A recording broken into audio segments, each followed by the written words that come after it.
Okay, friends, welcome to the Ex-Embers podcast. It's Gerard McLarney. With me is Schoolman Fawcett.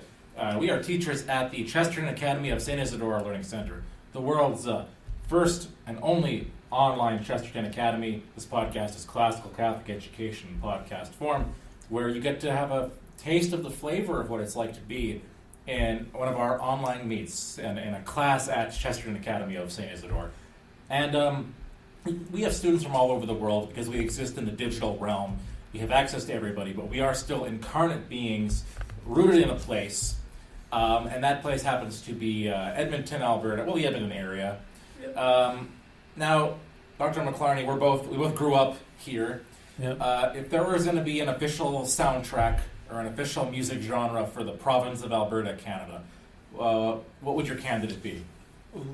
official soundtrack for Alberta. For Alberta, what's the music genre you think you most associate with the province of Alberta? That's such a hard question. So many contestants, it's going to depend on you. Are you talking about the city of Edmonton? Are you talking about rural? Talking about the province. The province as a whole. That's too hard to answer. I can't. No, you don't want to be. You don't want to. You're pleading the fifth, is what I think you're doing. I think you know the answer. I don't want to incriminate myself. Of course not. The Fifth Amendment does not apply in Canada, although we do have equivalent protections under the Charter. I'm going to put to you that it's country western music. Really? Would be the official music genre of Alberta. Now, maybe not as much in the suburbs. Why is that though? Well, because I grew up in suburban Sherwood Park, yes, and yet I still knew that everyone listened to country music.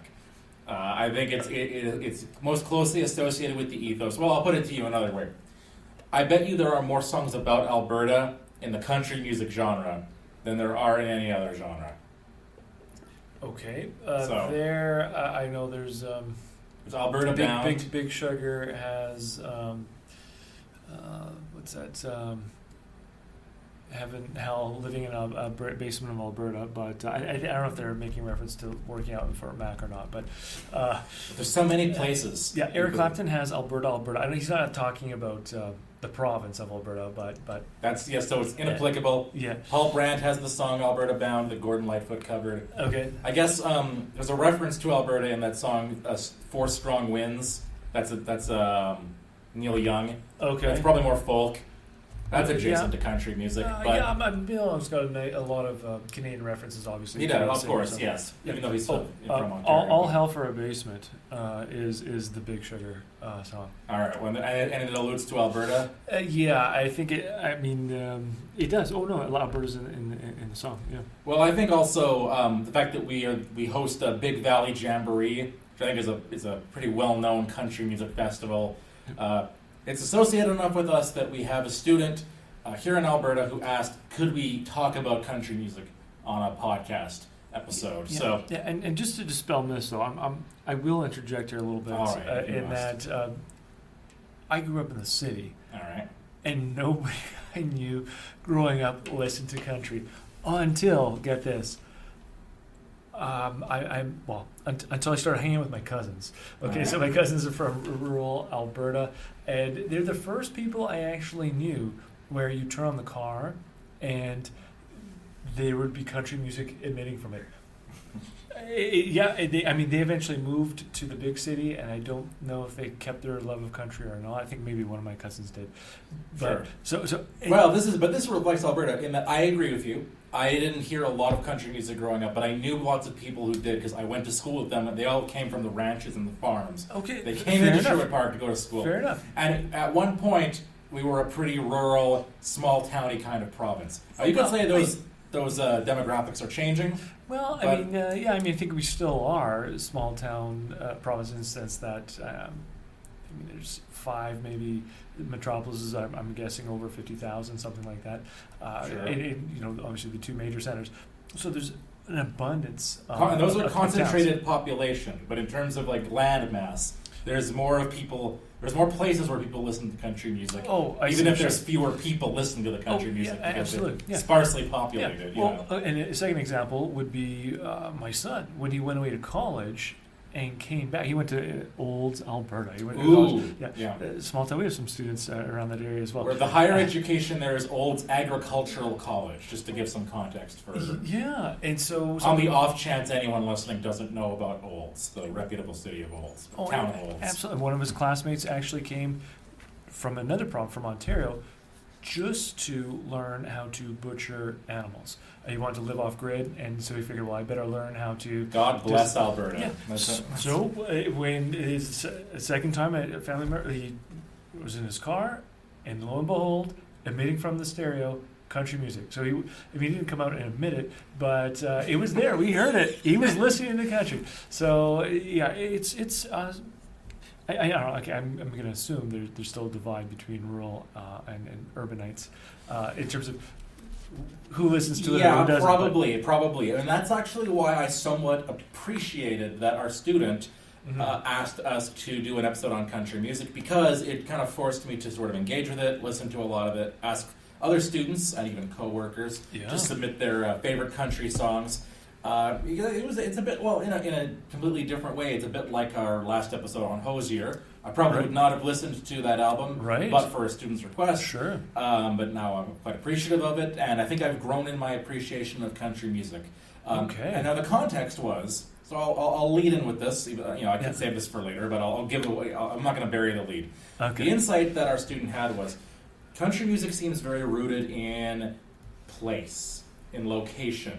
Okay. It's literally rooted. Could we compare that to what our patron, G.K. Chesterton, says about being local and being rooted and owning property and the land and perhaps even farmland? So, absolutely, all right. That's a great connection. We have very insightful students here who make really, much like our student last week who talked about, or whenever people listen to this, that we recorded yesterday, connecting Hosier to Dante. This student connecting country music to Chesterton. Who would have never, I imagine, heard bluegrass. Well, actually, that's not. No, he did actually. He was a guest lecturer at Notre Dame, which I have to call Notre Dame, or Americans will laugh at me. Right. So I don't know. Perhaps he heard some early country music there. I'm not sure. There would have been a bit of overlap. Yeah. As we'll see, country music begins during Chesterton's lifetime, so it's possible he heard some. Do you want to start with that, like a background? I suppose so. Yeah. Okay. Well, there's a lot. I guess I did a little research on country music history for the purpose of this. Yeah. And the thing that stood out to me that was interesting was the birth of country music. The birth. Okay. Well, the creation, one could even say, of country music. Oh, so, fascinating. I'm sure these are always a little arbitrary. Anything. This genre begins with this, but the common vernacular. So it's not my term. That I guess scholars and fans of country music say is that 1927, which I believe is 9 years before Chesterton dies. I think it's 36 he dies. There's what are called the Bristol Sessions. Okay. Which are recorded in Tennessee, although I think possibly on the border. I think I heard somewhere that it was like on the borderline of the state. Was where the street like ran down the border or something. Yes. But anyhow, in the town of Bristol, these recording sessions where Jimmy Rogers and the Carter family both recorded. Okay. And this is called commonly the Big Bang. Well, the singularity. This is where we can trace all of it back to. All subsequent life begins in this miniature inception idea that expands into the universe of country music that we have today. All right. Now, I heard about this from the great documentarian Ken Burns, who did a 14-part series on country music and its history. Yeah. And I was watching an interview with him where he's commenting on the Big Bang, the Bristol Sessions. Yep. And he comments that, so you got Jimmy Rogers, and he says Jimmy Rogers represents Saturday night.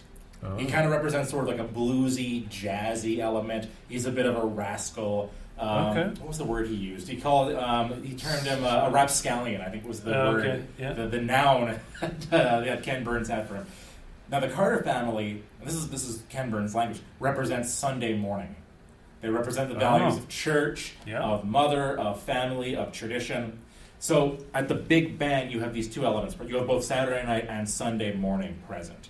Hard living, drinking, partying, being on the edge of what would you call it, polite society. Yes. But also this very firm rooting in I guess, a very American Protestant tradition of, church and family and community and being well behaved and respecting your elders, right? Yeah. And finding your meaning in God. Right. I found that interesting because that's what I've always noticed about country music. Yeah, absolutely, yeah. And that was certainly confirmed, I'd say, in paying attention to what people were pointing us to, is that's still present, right? Yeah. I mean, my research maybe wasn't quite as scientific. All I did was listen to the radio. I just turned the radio on and started listening. Well, I think those are technically both equally scientific. I curated. I asked people to send me their favorite examples, whereas you kind of just dipped your cup into the river as it went by And pulled out different specimens. But that's actually, in some ways, more reflective, I guess. Perhaps just what happened to be on air at the time. But that's just something that just immediately became evident. Not every single song, perhaps, but certainly a reference to the divine. Talking about this marriage here, I guess at the Big Bang with Jimmy Rogers and the Carter family. Well, one of the songs that came on was "Give Heaven Some Hell." And, all right. So it talks about. It's a song about a loss for a loved one, someone who's passed on. Okay. But he's imagining him in heaven. Huh. So Right. here it's like a 10-acre field, drinking some beer, hiding it from the big guy, and so on, and it causing some ruckus. And so, in other words, give heaven some hell. So it's almost a, on one level, you might think of it as maybe an adolescent vision of what the afterlife is, right? Yeah. In the sense of this is what it's going to look like. We're still behaving like rascals or rapscallions, yes. And this is how we behave. But this jovial, I guess the best of what this has to offer can still be had in the afterlife. It's almost an extension, a continuity. So it's not that, as opposed to our last discussion on Hosier, is that here that is a world that's cyclical. There's no getting out of it. There's no release from it. It's what it reminded me of actually is Narnia without Christmas. That's that album on Earth, right, which we were discussing last time. It's there's you're constantly in this world and there's no getting out. It's so Narnia without Aslan is what it is. That previous album. Whereas what I'm listening to here now, there's a certainly a range. There's a spectrum of songs, but generally there's some reference to the divine, and even the ones that are very rooted in the earthly, sensual, or we might call pleasure, aspect of life, certainly present. But that's the continuity. This is still going to play out in the next life. Interesting. Right? So I guess it may be short a little bit on the metaphysics, or even it's right. Not Orthodox Christianity by any stretch, but it is. Unless you maybe understand it allegorically. Oh yeah, okay. That'd be giving more credit, maybe perhaps. Well, than that's the classical way of reading things, right? It's the fourfold sense. Yeah. Okay. Sure. It was I'm not sure. Just from watching the video and listening to the song, I'm not convinced that he meant it more than I don't care what he meant. I'm just saying in terms of textual to analysis. make it work, I guess you could. How about this as an inversion, again, to give it some charity? Could it also be the inverse, where it's not just, or maybe not so much, that heaven is an extension of earth, but maybe it's trying to see heaven in earth right now? Saying, these things that we're experiencing, sitting in the field, drinking beer, reflect something of heaven. I perhaps in the sense that there's some camaraderie, there's some lightness, levity to it, and so on. I think that. That naturally happens anyhow. I think in any good conversation, any good meal, any good relationship, there is that realized eschatological element in the sense that there's an experience of heaven now. But I don't think that's where the direction of that song is going. I think it's more, you're gone from this world now. Okay, we certainly have our attachment to you, but until I see you there, and we can continue what we were doing, the best moments of what we had right now. Continue on, right? As best you, in the best moments you had in the life that we spent together. That's interesting. Well, I mean, I think I looked at some quotes about country music in preparation. Sure. And one recurring theme was why do people like country music? Is that it's relatable. Basically, it talks about things that everyone, more or less everybody knows about. Yeah, sure. And building on the word relatable, you hear your relatives. Okay, so the spectrum of relations that you have are reflected, I think, in that range. Because I mean, I don't know if are we going to get into breakup songs? Because I do have one handy. Yes. Okay. Well, that was another line Ken Burns had. Ken Burns said country music is about 2 4-letter words: love and loss. Okay. Which is a nice summary. So, what is your insight again, about that? So just again dipping into the stream of music that was coming out of the car as I was driving.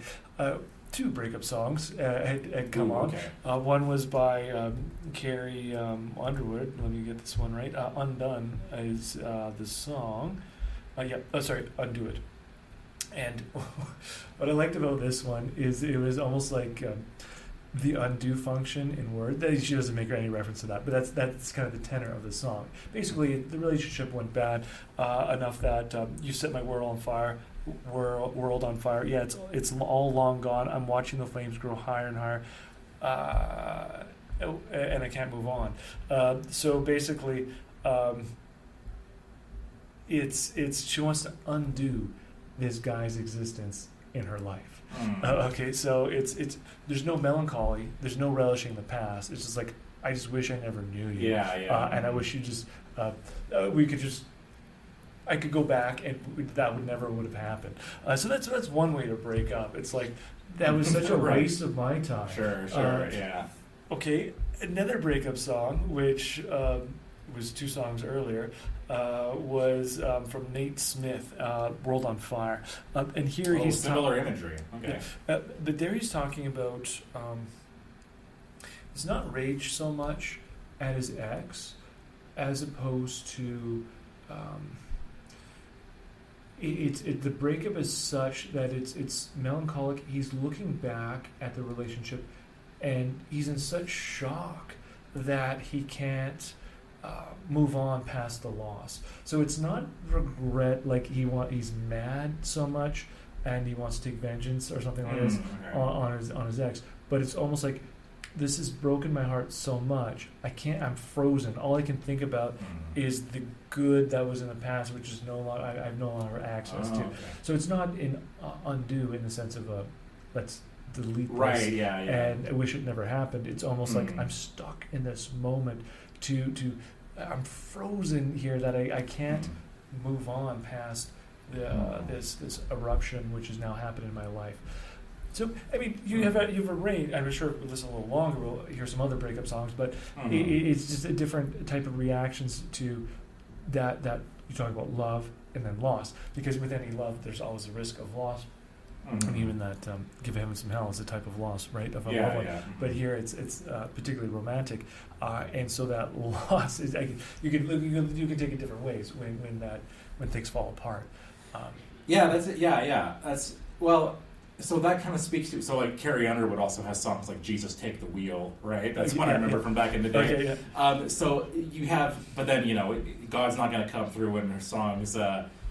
Like she has like a song about the cowboy Casanova. I remember there's that one. Okay, yeah. Or there's one where before he cheats, where she's angry at an ex, or not an ex, like a boyfriend who she thinks is cheating on her. Right. So she goes and like devastates his car with a Louisville Slugger. Sure. And God's not coming through in those. Right. But I think that does reflect what a lot of people's experience of faith is. It's this kind of mixture of like most people have some degree of faith in God. I mean, of course, official religiosity is dwindling. Although it depends where you are and depends on what you mean by that and everything. But most people have some kind of faith. But it maybe doesn't. It's just one of those elemental things in life, alongside love and loss and swearing and getting drunk and doing foolish things. And a more sound understanding of what faith should be might see those as being mutually exclusive. But not necessarily either, because there is that element of grace, of recognizing that most people I mean, this is like, Augustine refuting the Donatists, right? Like, Right, yeah. it's not that the only Christians are the pure Christians, right? Yeah. Or grace only comes through to those who are, morally immaculate. So, and so that elasticity, if we want to think of grace, then is evident when I turn on the radio. Because if I'm going to listen to other stations, rarely will I hear some reference to heaven or the divine or God's grace or going to church even. I mean, it just might just be a reference to Sunday morning, right? As opposed to an entire exposition on a life of faith or something like this. Yeah. But that just comes through loud and Absolutely, clear when the radio is on there. And again, not just saying it's Orthodox theology all the time, but certainly this is part of, the ethos of my exposure to country. Yeah, definitely. And here's my sense of it, and I mean this as both a compliment to and a criticism of country music. Oh, okay. The sense I get from it. So, I'll talk about country music and we'll find our way into Chesterton. Okay, sure. I think it really does celebrate. I mean, as the name itself implies, right? It really celebrates being rooted in a place. It celebrates being rooted in your family, being rooted in the earth, and part of that is faith. Like faith is just part of the tradition there, and that's sort of indispensable for a happy life. And pop music, what is okay? So you have rap music, and that would maybe celebrate success and being wealthy and successful. Sure. Yeah. Maybe pop music and rock music would celebrate love and sex as a way to, a way of finding a happy life. And drugs. Yeah. And drugs, exactly, right, and drugs. And country music, I mean, there's a celebration of alcohol, but it is interesting how there is something a little more maybe mature about its view of human happiness. I'm not going to quote entire songs here, but I'll come close with this one, because this is the one that our student recommended. Okay. And also because it's actually perfectly emblematic, and the title of it is Buy Dirt. Purchase Dirt. Right? Okay. Which is a great title. So you got those lyrics there too, and I'll quote maybe excerpts from it, but here's how it goes. A few days before he turned 80, he was sitting out back in a rocker. He said, "What you been up to lately?" I told him, "Chasing $1." And in between sips of coffee, he poured this wisdom out. Said, "If you want my 2 cents on making $1 count," it's a nice little bit of kind of rustic poetry there. Sure. My little 2 cents on making $1 count. Yeah. Buy dirt. Find the one you can't live without. Get a ring. Let your knee hit the ground. Do what you love, but call it work. And throw a little money in the plate at church. Send your prayers up and your roots down deep. Add a few limbs to your family tree, and watch their pencil marks and the grass in the yard all grow up. Because the truth about it is, it all goes by real quick. You can't buy happiness, but you can buy dirt. And I'll skip to the very last stanza of it. Okay. And thank the good Lord for it, because he ain't making any more of it. Yeah. Now, that's, not bad advice from a naturalistic perspective, first reaction here is this sounds like the Nicomachean Ethics. Right? Actually. So this is something which is Aristotle's ethics, for those who may not know. So Aristotle gives some guidelines. It's actually written to his son for how to find... Who? It doesn't say who the he is. There's just the pronoun he in this. So this could be his dad. This could be Aristotle. Sure. I like to imagine it's Aristotle sitting in the McDonald's with his coffee or something. Right, yeah. And for Aristotle, it's the eudaimonia, which we translate sometimes as happiness, but probably better under good spirit or flourishing, full flourishing. And what I'm hearing in this song is ways you can flourish. So buying dirt, right? What's this going to allow you to do? Well, put your roots down. Right, using a nice vegetative analogy, and then get a ring, let your knee hit the ground. So this is bits of those are rites in life, right? Rites of passage, marriage, and that's part of flourishing and what it means to be a human. Like if you were to be planted in the soil and grow up, right? This is something we expect of you. At some point, you would have your own family. right? Mm-hmm. And the other bit, what are you talking about? The pencil marks. Yeah, watch the pencil marks and the grass and the yard. So the family tree that's growing. I don't know if your house.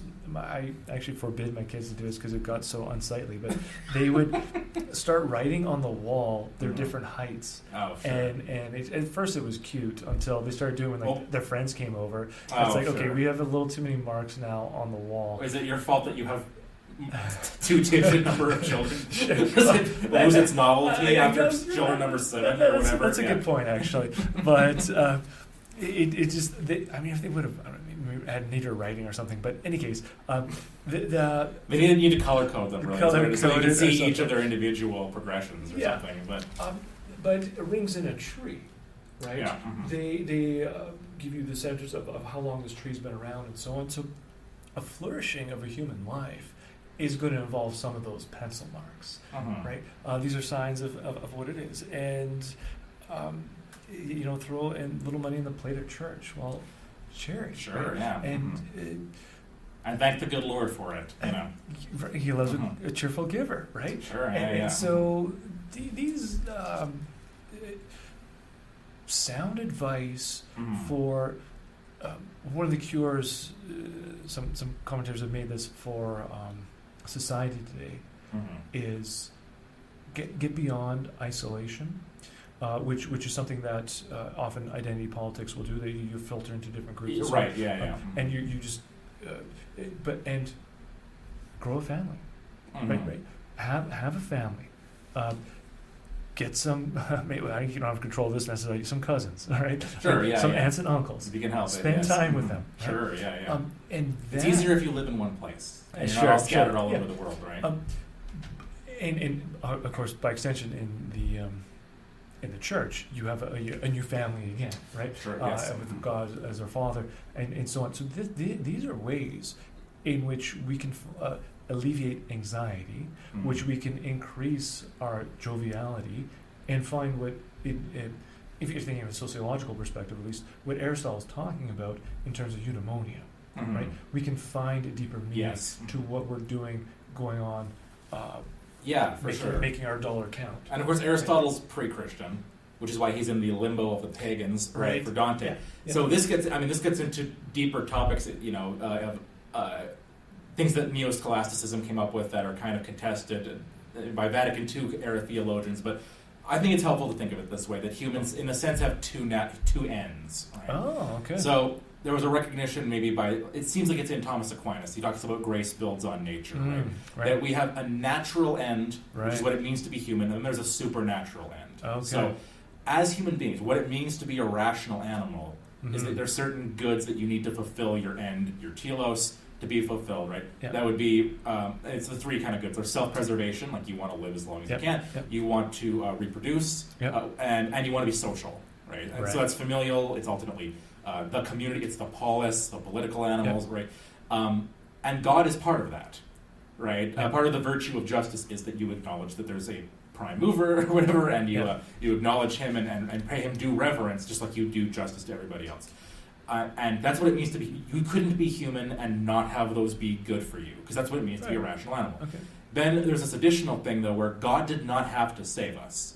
Right? God could have created us in such a way that He didn't call us to the beatific vision into heaven. Right. And in that case, our highest good would basically be to live good lives, be as good and contemplate God. Like you need God to be happy, but kind of contemplating Him from a distance, which is exactly what Dante depicts in the limbo of the pagans. Right. But God has additionally, by grace, freely chosen that He's also going to invite us into His family. Right. And that's our supernatural end, which is the actual contemplation of God. And you need, so the virtues that are natural are, you've got the cardinal virtues, the natural virtues, justice, temperance, prudence, fortitude, right? And those are acquired virtues because human beings, in one sense, can get them on their own. Right. Yep. Which is why, again, we all sort of know non-Christians who seem like really good people. Sure. And we're allowed to say that from a natural perspective they are. But then the virtues that get you into heaven and into the eternal life, which doesn't mean eternal existence, but the eternal love of God, right? Yeah. Those have to be infused. Those are a grace. Those are given. That's faith, hope, and charity. Okay, right. Yeah. Now, in the realm of the what's interesting, these are Christian songwriters for the most part, certainly working in a Christian tradition, but they're talking in about natural goods, I think, primarily. Yeah. Right. Like, it is good to contemplate God in this life in some way, like throw a little money in the plate at church, because it's kind of part of this package deal of what it means for you to be happy in this life. Yeah. Which is good as far as it goes. Well, and we'll get into my limitations of that. Yeah, okay. The limitations in the future. Okay. But Can I throw in another song? please. Oh, okay, please so do, this one came on twice while I was listening. All right. The same day, obviously at different points in time on the radio, but and it's called Standing Room Only. All right. Tim McGraw, and basically, this is well, I'm gonna read the first stanza of the refrain, but he says, "I get so mad at things that don't matter way too much. I let the way back winds and my old friends scatter like they were dust. I get to chasing that rainbow pot of gold right into the pouring rain, with nothing to show for it, standing there soaking wet, looking up, shaking my fist as the thunder rolls. And now and then on nights like this, I catch a thunderbolt." So it's almost like he's chasing the things of this world, or thinking of, how come I'm not achieving eudaimonia in this life, and shaking his fist or something at heaven. But he catches a thunderbolt once in a while. He says this. This is kind of the chorus. "I want to live a life like a dollar, and the clock on the wall don't owe me. Shine a light, like mama's front porch when I'm lost and lonely. Start forgiving and start forgetting. Be somebody that's worth remembering. Live a life so when I die, there's standing room only, standing room only, standing room only, standing room only." It's interesting. It's very close to saying, "I want to possess the Beatific Vision." Right. Yes. But it's certainly, if we want to go to that scholastic way of looking at nature and grace, as far as the natural life goes, this is it, right? Sure.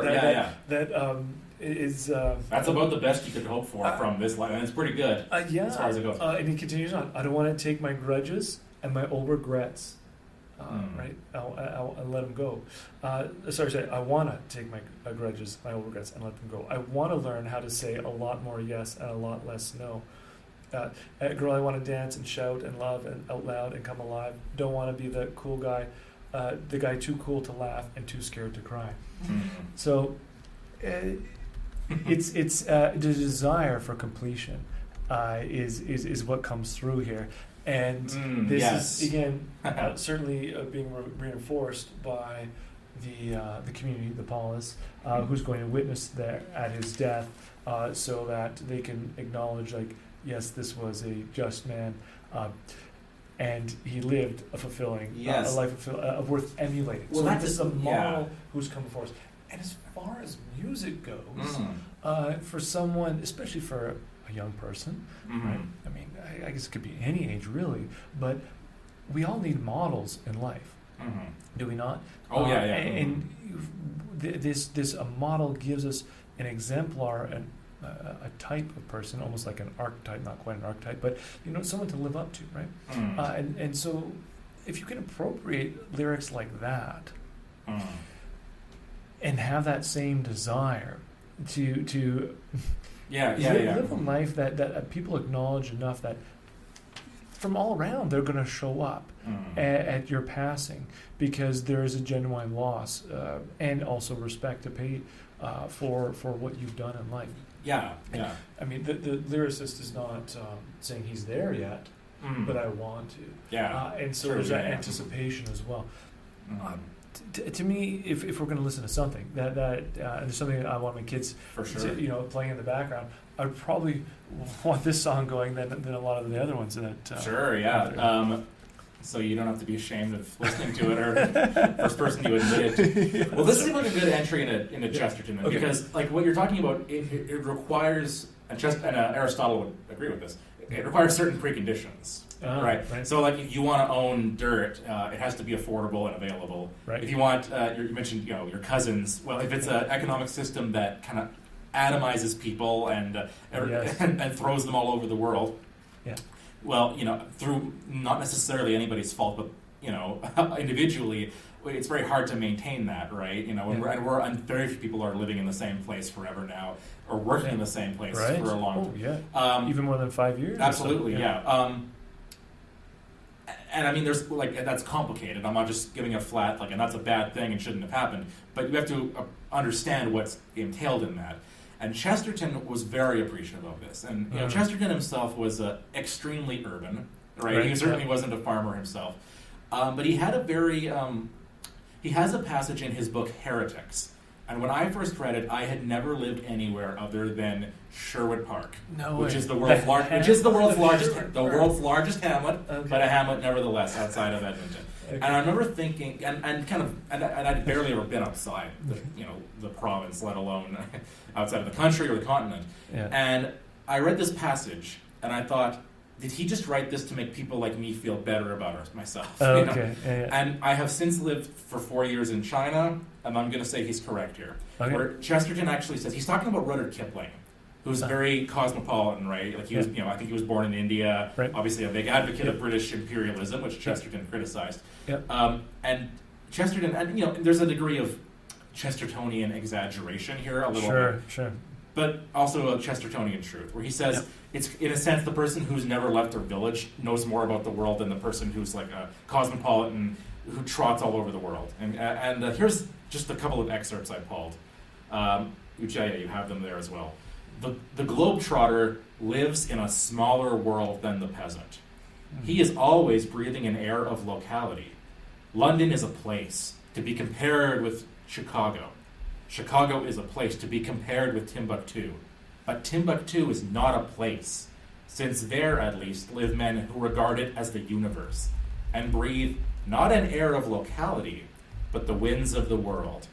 Now, what does he mean by that? Well, he goes on and says, the man in the saloon steamer, the guy on the cruise ship, has seen all the races of men, and he is thinking of the things that divide men. Diet, dress, decorum, rings in the nose as in Africa, or in the ears as in Europe. Blue paint among the ancients, or red paint among the modern Britons.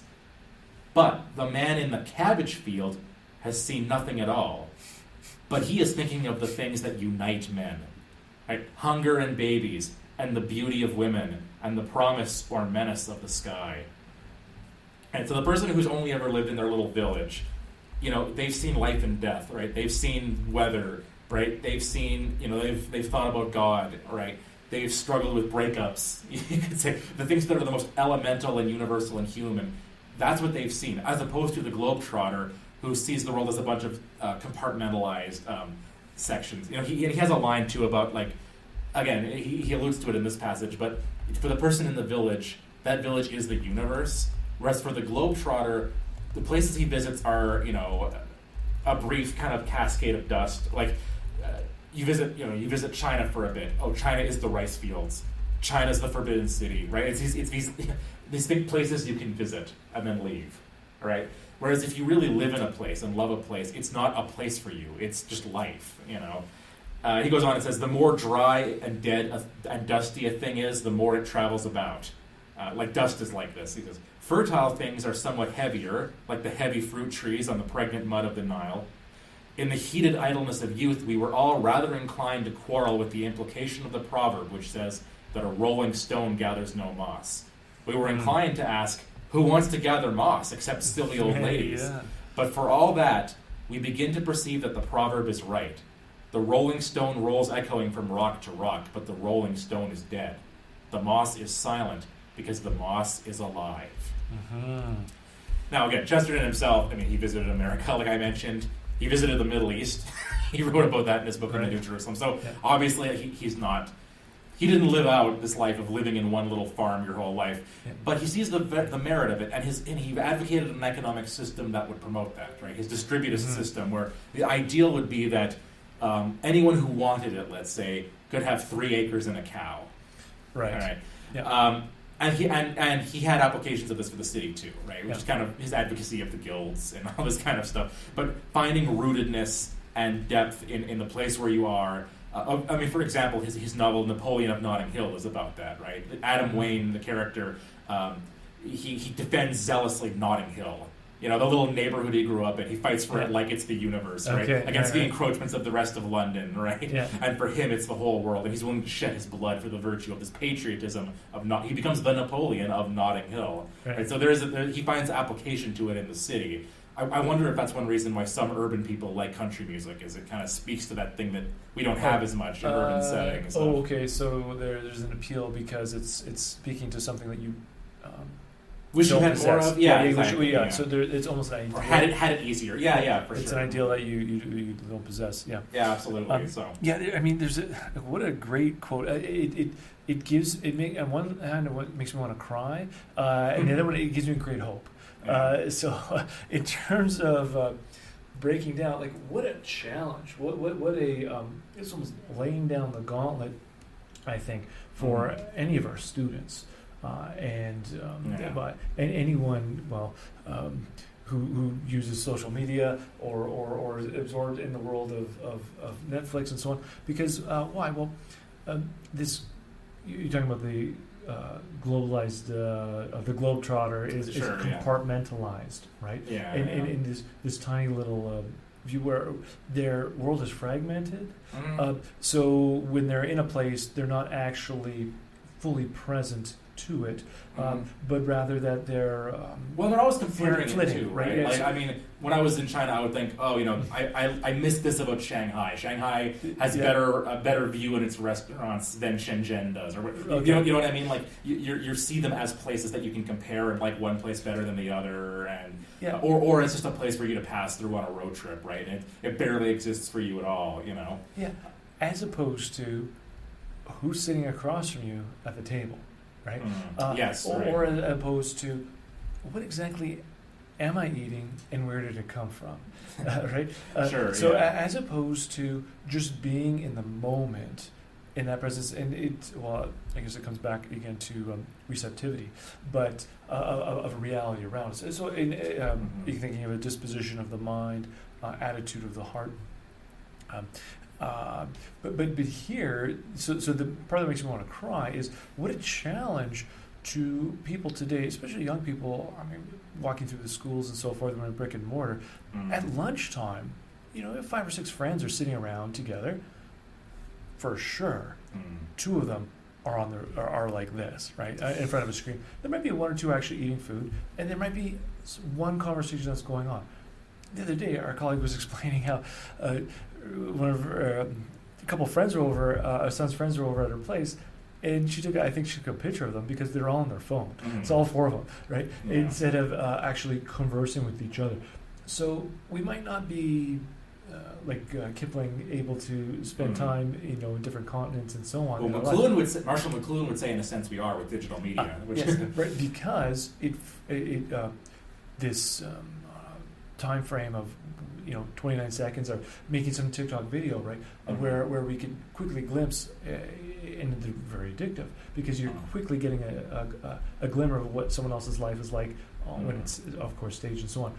And wow, so you're enwrapped in that as opposed to actually being present to the person who's beside you.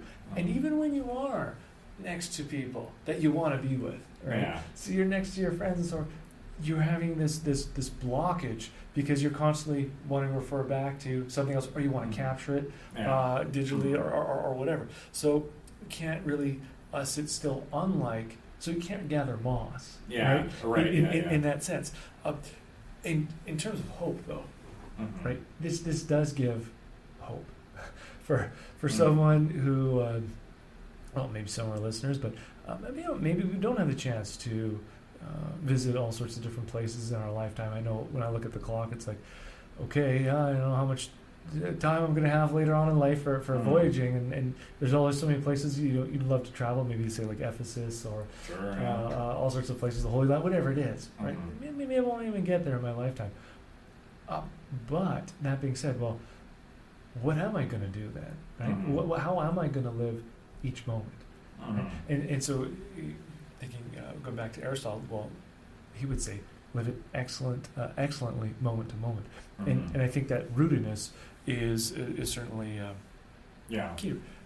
And what would you think? What about letting the moss grow? How would you let the moss grow? Well, I mean, this is I also don't. Well, I mean, I think this goes beyond country music in some ways. We should discuss it maybe. Right. But I do think. I mean, part of why people are looking at their screens is because sometimes, in a sense, they're looking for a different kind of community.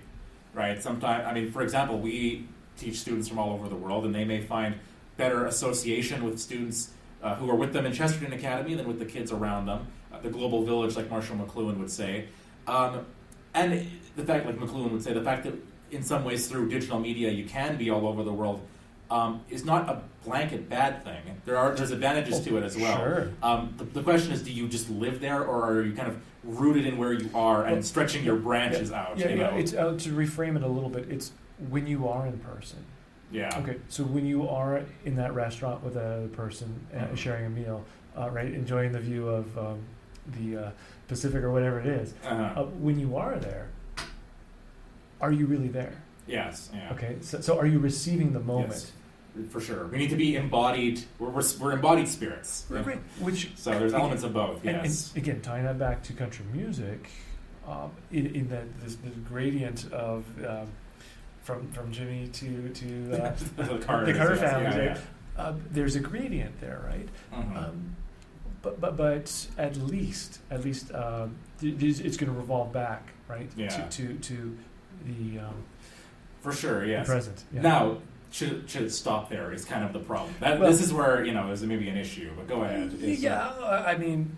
Well, maybe we need a different genre. I don't know if that you're teeing me up. Okay. You're teeing me up for my conclusion here. But let me quote an example of this from Morgan Wallen. I think "More Than My Hometown" is the name of the song. I think I sent you some of it. He says, "Girl, our mamas are best friends, and so are we. The whole town's rooting for us like the home team. Most likely to settle down, plant a few roots deep down, and let them grow. But we can't stop this real world from spinning us. Your bright light's called. I don't blame you for picking up. Your big dream bags are all packed and ready to go, but I just need you to know that I love you more than a California sunset, more than a beer when you ain't 21 yet, more than a Sunday morning, Lord, turning some poor lost souls around, and hallelujah bound. Mm-hmm. Yeah, I love you more than the feeling when the bass hits the hook, when the guy gets the girl at the end of the book. But baby, this might be the last time I get to lay you down, because I can't love you more than my hometown." This is the guy who's so very rooted that he's actually choosing the town over the girl. Right. Now, I'm going to say, I'm not going to say whether that particular dilemma is the right. That might be the right choice, or it might be the wrong choice. I don't know. Yeah. It's very interesting. There's no other genre where you'd be like, yeah, I'd rather live in Edmonton than be with the girl I love or whatever. Yeah, you just wouldn't see that. So it's interesting. What's I think is. Well, go ahead. Yeah, guys, I'm thinking, flush that out. I'm just thinking here because you mentioned California, right? So more than a California sunset. So here in relationships, sometimes this is one reasons they fail or a breakup happens is, I don't want to move. I don't want to go to L.A. and live there. I want to stay in my hometown. So this might be true to form in the sense that I'm going to prioritize this locality, this rootedness over some displacement, even for this great love that our relationship has. Right? Yeah. So. Well, that's. I mean, yes, and that's actually. Yeah, and that can go both ways. There was a song, I won't quote any of the lyrics because it's not too applicable, but I just want to mention because I really liked it. Another student recommended Something in the Orange, which is about a guy whose girl is leaving him, and he wishes she'd come back. Like he says, like, for you, I'm just another man, but for you, for me, you're everything. Right. But as you drive away, something in the orange, like the sky is turning orange as the sun sets. Something in that orange is telling me you're never coming back. And it's just I don't have that much to say about the song except that it's a really sad, beautiful. It's very Hosier-esque, actually. It gave me a similar vibe to that, and the instrumentation is really good too. Okay. But what's interesting is again, there's all these elemental, primal, natural goods that are kind of tangled up together, and God is just kind of one of them. You know what I mean? Like Sunday morning is. Yeah. And that is a I can call it pagan, but that's totally in paganism that's just how it works, right? Yeah. So you offer your sacrifices to the gods and so on, but it's just one aspect of what it means to be living in reality, right? So it's just another lever. Well, and I think he actually uses the line there, "I love you more than a Sunday morning, Lord." And I want to quote another student sent in, what was the song? Oh, it's called American Kids. the core is, and it's talking about like all these elemental experiences that everyone had, and I don't think I sent you that one. I just have it here. But we were Jesus Saved Me, Blue Jean Baby, Born in the USA, Trailer Park Truck Stop, Faded Little Map Dots, New York to LA. We were Teenage Dreamin', Front Seat Leanin', Baby Come Give Me a Kiss, Put Me on the Cover of Rolling Stone, Uptown Home, Down Home, American Kids. And he mentions, goes on and says, like, we were making out on living room couches, blowing that smoke on a Saturday night, a little messed up, but we were all right. Baptist church parking lot, trying not to get caught. And it goes on about this, right? Like, so these are all just, and he's celebrating all of this. Like, we all had these elemental experiences of, young love or young romance and blowing smoke and breaking the rules on Saturday night. And then, so there's a celebration of church as just one of those things that's part of this elemental natural experience. Yeah. But it's not that God kind of comes first. Exactly. Yeah. Through a lot of it. Now, there's some, I think, where you can read it differently. And I think if you read Buy Dirt Charitably, you can kind of see it that way. But just go back to the last. Oh, but sure. Okay, the let's. Before last that we were reading there. The California Sunset.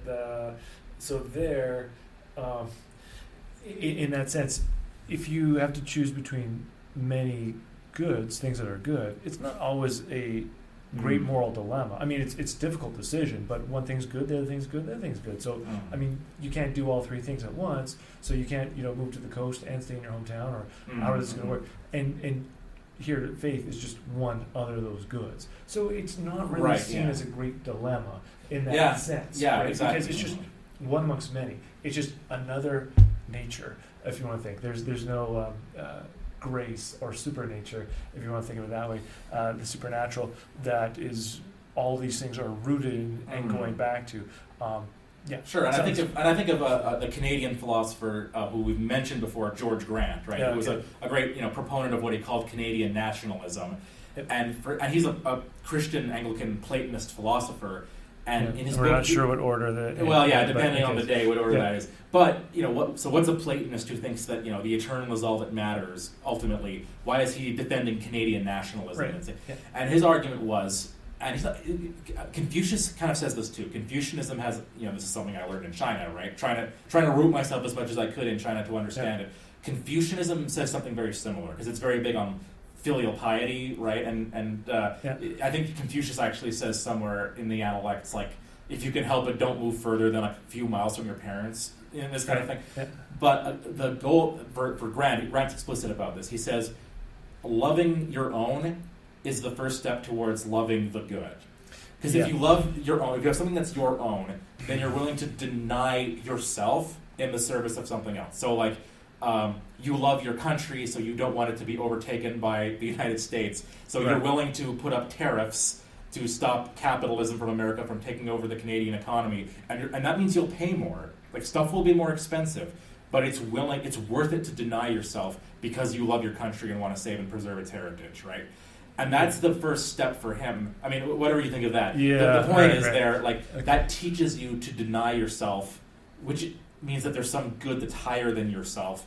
And that ultimately leads you towards the good with a capital G, which for him is ultimately God. I mean, that was his conversion, right? Sure. He during he was during the war, he was helping out, and he was almost in despair from what he was seeing, and it's very C.S. Lewis-esque. He gets off his bicycle to open a gate, and by the time he gets back to the bicycle, he has this insight from Scripture, right? I am not my own, and that's kind of the moment of his conversion and transformation, right? And that's his whole.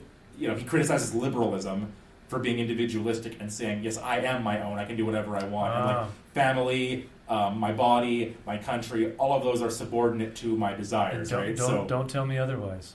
Exactly. So if you want a divorce, or you want to use contraception, or you say, I want cheap goods more than I want to stay Canadian, right? Like, all of those get secondary to self, right? Okay. So which is why Grant is in favor of this kind of strict political, maybe he would have appreciated some of, it's kind of distributist, it's a little distributist in some ways. It has some kinship to country music. So that's sometimes missing. I mean, if your goal is, my highest good is to live in a small rural town, and go fishing, and I'm not willing to give it up for anything. I mean, maybe it's worth not going away for a girl, but that shouldn't be your highest good. That's supposed to be a sacramental, allegorical thing that then leads you into, the highest good is my home in heaven. Yeah, right. So then it comes down to what do we mean by rootedness? right? So where are our roots leading? So the example you gave there with Grant, good Platonist, is his nationalism or love for others, right? And obviously serving in the military would be a good example of serving for others and a type of nationalism. Well, it's because of this other destination towards which we are heading, right? So the great good. Whereas if you don't have that in mind, well, what are your roots going to do then, right? So why plant them? Well, I mean, there's lots of organic reasons or natural reasons you could come up with, right? But yeah, you're right. If you don't have that ultimate vision, then what are you left with, right? So I mean, it's certainly a long way from what we were looking at yesterday. But okay, sure, now did you want to come back to Buy Dirt though? You had mentioned. I kind of did. I want to put a positive spin on it, and I want to use C.S. Lewis again. C.S. Lewis has a book called Reflections on the Psalms, and you're an expert on the Psalms. Have you read his book on the Psalms? I read his bits. It's not my favorite of his books. There's parts I think I did come across that. He had some other stuff that was more useful. Well, he's a really interesting introduction actually to St. Athanasius. Commentary on the Psalms. Oh, that's great. Yeah. But I think I looked at it. I didn't. Well, there's one passage in here. I mean, it's worth reading. Like everything Lewis wrote, kind of is. But there's a passage that I do think that I was reminded of. I just thought of it right before we started recording, so I'm sorry. Oh, sure. I didn't give it a good chance to share it with you, but he's talking about kind of some of the imagery in the Psalms, and I'll try not to read too much text here, but he talks about the Jews were not, like the Greeks, an analytical and logical people. Indeed, except for the Greeks, no ancient peoples were. The sort of distinction that we can easily make between those who are really worshiping God in church and those who enjoy a beautiful service for musical, antiquarian, or merely sentimental reasons would have been impossible to them. Now, he might be overstating this, but I think he's onto something. We get nearest to their state of mind. He's talking about, again, the ancient Hebrews. We get nearest to their state of mind if we think of a pious, modern-day farm laborer at church on Christmas Day or at the harvest Thanksgiving. Now, I mean one who really believes, who is a regular communicant, not one who only goes on those occasions and is just a practicing pagan. So not a creaster, as we call him today, a Christmas and Easter guy, right? Yeah. So the man I picture is a real Christian. So he's a pious modern farm laborer who's a real Christian who does go to church every Sunday, not just a practicing pagan, like I think some of these country musicians are. Yeah. The man I picture is a real Christian, but you would do him wrong by asking him to separate out at such moments some exclusively religious element in his mind from all the rest. From his hearty social pleasure in a corporate act.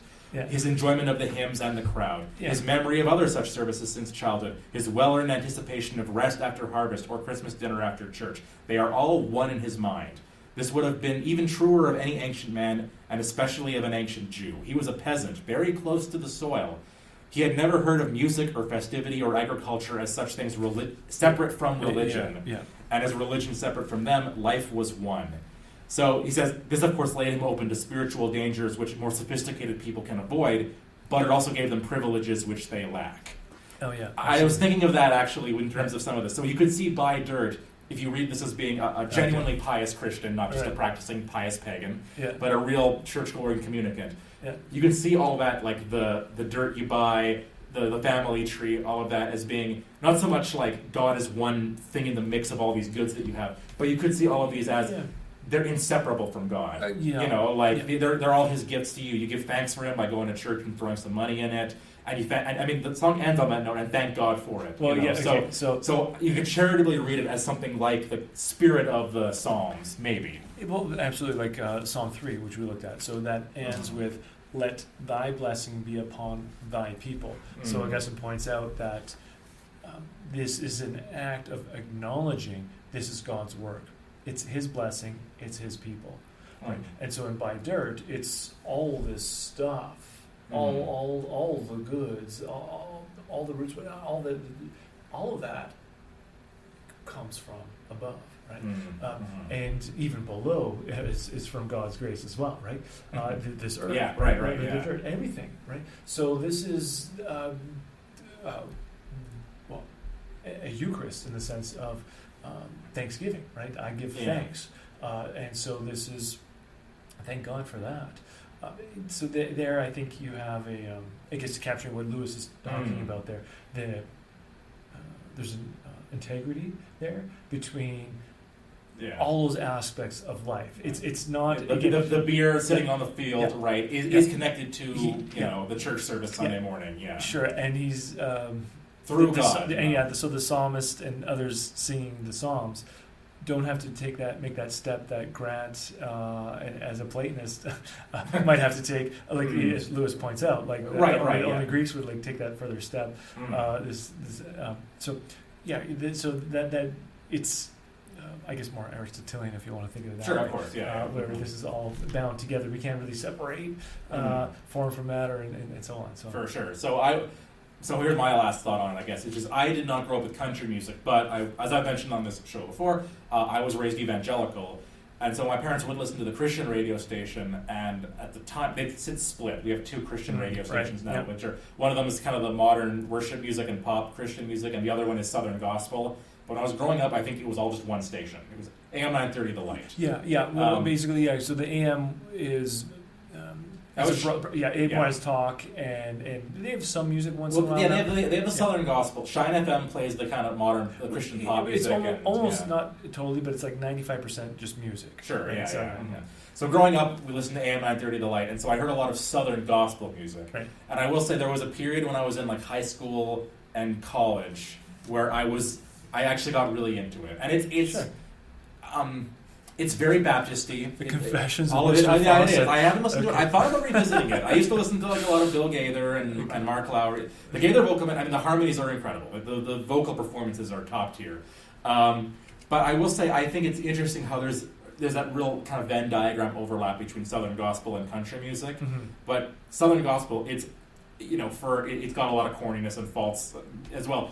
But it is at least explicitly saying, God is what's at the center of this. Right. And it goes beyond rootedness in just this earth, but it recognizes that, and this is captured in the loss element that we've been talking about, that all this is great, but you are going to lose. Even standing room only, at one point you're going to have to leave this, right? Yes. And there's one of my favorite, I still think it's a really beautiful song. You should, I'll send it to you after we record, but unless you listen to it already, but is Beulah Land. Okay. Of course, there's a line. It's from Scripture, Beulah Land, and it's a nice little brief set of lyrics here. This is from Southern Gospel. It's I'm kind of homesick for a country to which I've never been before. No sad goodbyes will there be spoken, for time won't matter anymore. Beulah Land, I'm longing for you, and someday on thee I'll stand. There my home shall be eternal. Beulah Land, sweet Beulah Land. Very, this world is not my home. I'm just a passing through. The same kind of sentiment there. And I guess I'll admit that I still find that I respond more to that, to Southern Gospel, than maybe I fundamentally do to country music for that reason. But maybe, but again, maybe like Lewis says, maybe there's a bit of childhood nostalgia mixed in with that, right? Maybe it's part of my own experience being rooted in Albertan evangelical subculture, right? And so it gets tangled up in my mind with my religiosity. I don't know, but for me, I think it raises a bit of a paradox in that. Here it's talking about the land I'm longing for. Someday I will be there, right? Mm-hmm. So we're just passing through until we arrive at the destiny. We're going back to Chesterton's quote there about the moss compared to the rolling stone, right? And another passage you had mentioned. I think one of the lyrics was mentioned Rolling Stone magazine, but thinking like say like the Rolling Stone groups or whatever, emblematic of rock. Or rock and roll, right?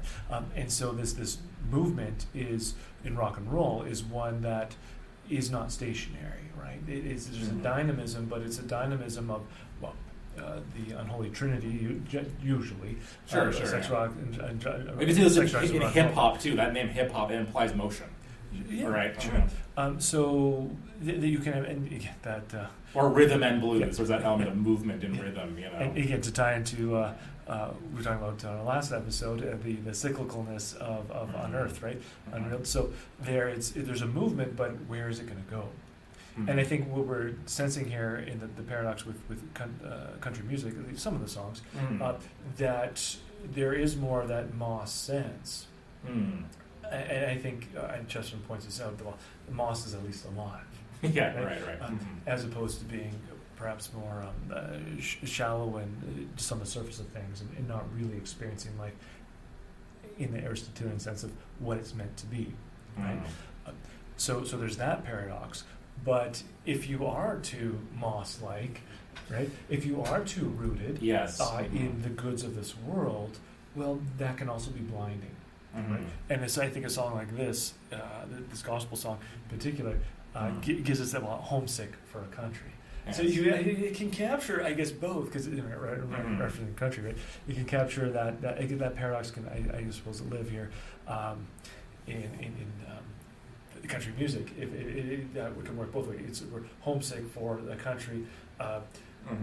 Perhaps a more ideal version of this life that's surrounding us, but also really for what St. Paul talks about, where our citizenship is in heaven, where it is. And that may be a silver lining to the fact that we're not as rooted anymore.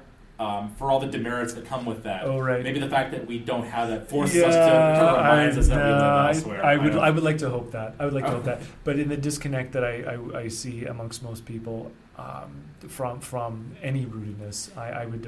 We'll see. I speak from when I was in China. First of all, I have to say, this is why that Chesterton quote speaks to me. I really was going to not add anything because we're over an hour now. But the first time I lived outside of this area in China, man, I used to kind of be a little self-deprecating about where I was from, but I really got it. Kind of missing this land, the prairie land, which I'm really, really fond of. I mean, I really had that almost a mystical experience when I first stepped on this after being away for so long. But being in China, and there was a time where I was there during COVID, so you couldn't leave. Yeah. So necessarily, I don't have much of the language there. I'm not ethnically from there. No family there other than my wife. That forced me to really invest in my church. And we had to. It was like an hour trip there and back. Every Sunday. You had to really make time for it and really be intentional because everyone was coming from all over the city. Right.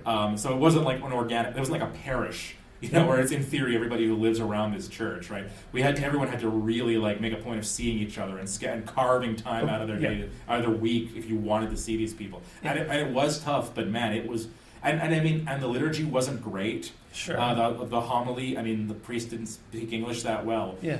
But man, I would have kind of been more critical of it, but I was appreciative of it there. So I think there's a possibility for that. If people are open to the Spirit and willing to, that the rootlessness can force you to be rooted in, because that was the only thing you had. Yeah. And we were all expats who had nothing. We were from Indonesia, Canada, all over the place. It had nothing in common except our faith. Yeah.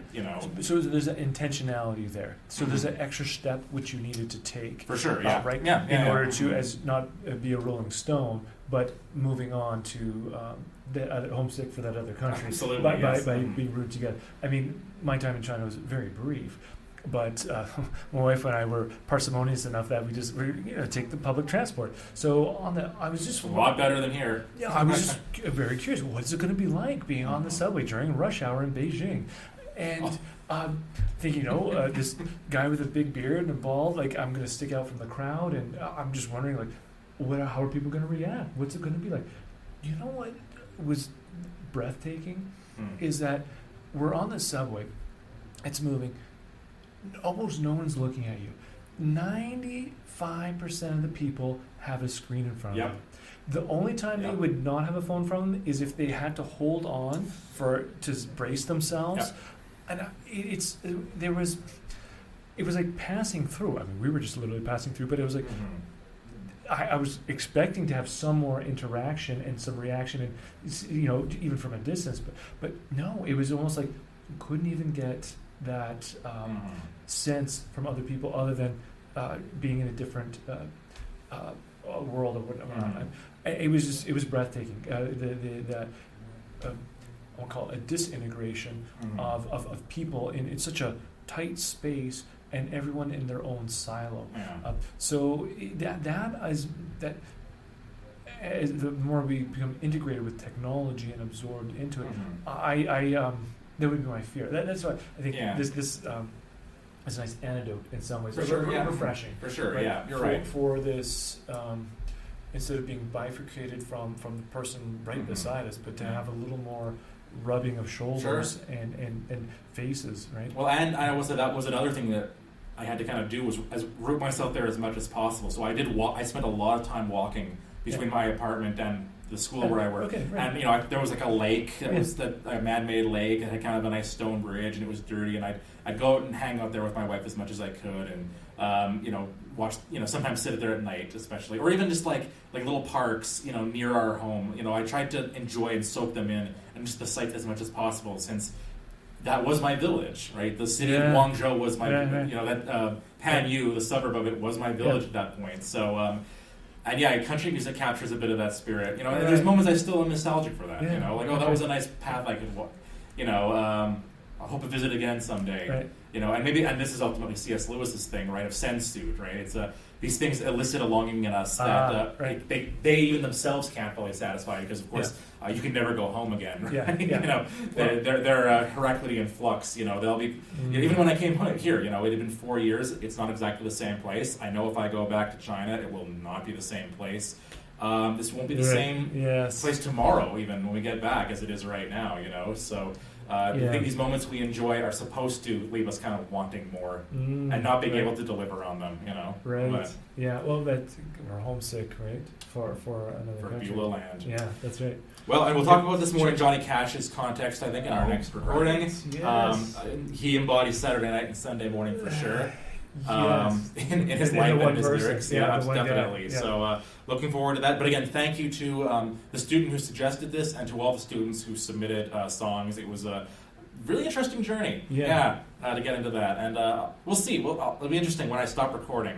Will I keep consciously seeking out country music, or am I just closing the book on that? Make sure litmus test. We'll let you know. Anyways, would you like to conclude for us in prayer? Or? In the name of the Father, and the Son, and the Holy Spirit. Amen. Heavenly Father, we give great thanks to you for your goodness, for your glory, for your great grace in sending your Son into this world. We give thanks for his life, for his cross and resurrection, for the new altar in which he gives us his body and his blood. We thank you for these holy sacraments, Lord, for these touchstones which draw us closer to your heart.